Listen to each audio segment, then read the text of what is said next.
नेपाल में पिछले कुछ हफ्तों से चल रहे राजनीतिक उथल-पुथल और जेनजी आंदोलन के दबाव के बीच आखिरकार देश की बागडोर एक नए नेतृत्व के हाथों में आ गई है। केपी ओली शर्मा के इस्तीफे और संसद के भंग होने के बाद शनिवार रात 8:45 पर आयोजित शपथ ग्रहण समारोह में नेपाल की पूर्व मुख्य न्यायाधीश सुशीला कार्की ने अंतरिम प्रधानमंत्री पद की शपथ ली है।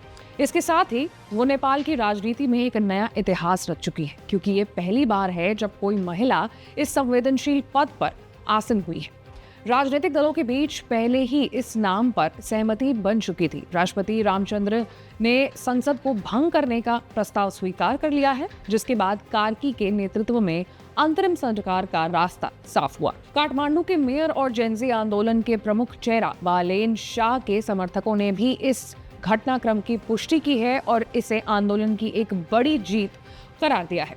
सुशीला कार्की का पर्सोना और उनका बैकग्राउंड उन्हें इस जिम्मेदारी के लिए अलग पहचान दिलाता है। वो नेपाल की पहली महिला चीफ जस्टिस रह चुकी हैं और न्यायपालिका में अपने साहसिक फैसलों के लिए जानी जाती है। उन्होंने बनारस हिंदू यूनिवर्सिटी से पॉलिटिकल साइंस में पोस्ट ग्रेजुएशन किया है।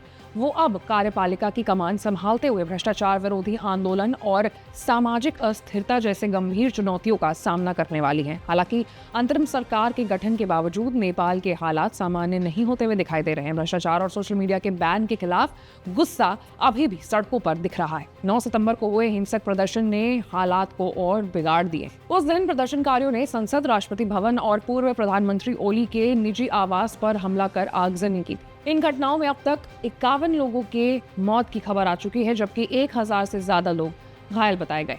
इस आंदोलन ने न केवल नेपाल की आंतरिक राजनीति को हिला दिया, बल्कि पड़ोसी देशों के साथ रिश्तों पर भी असर डाला है। भारतीय पत्रकारों पर हमलों की जो घटनाएं हैं वो भी लगातार देखने को मिल रही है, जिसमें मीडिया की स्वतंत्रता और विदेशी पत्रकारों की सुरक्षा पर भी गंभीर सवाल खड़े किए हैं। ताज़ा रिपोर्ट के अनुसार आज ही 2 भारतीय पत्रकारों के साथ मारपीट और बदसलूकी की गई।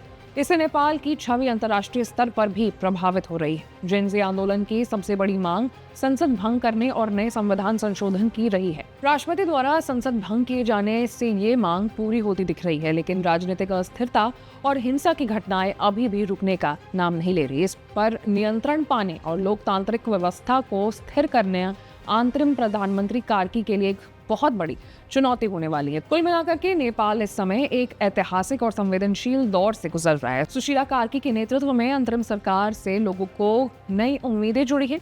हालांकि आने वाले समय में ये देखना अहम होगा कि वो जनता की अपेक्षाओं पर कितनी खरी उतर पाती हैं और क्या वो नेपाल को अशांति से बाहर निकालने में सफल हो पाएंगी या नहीं।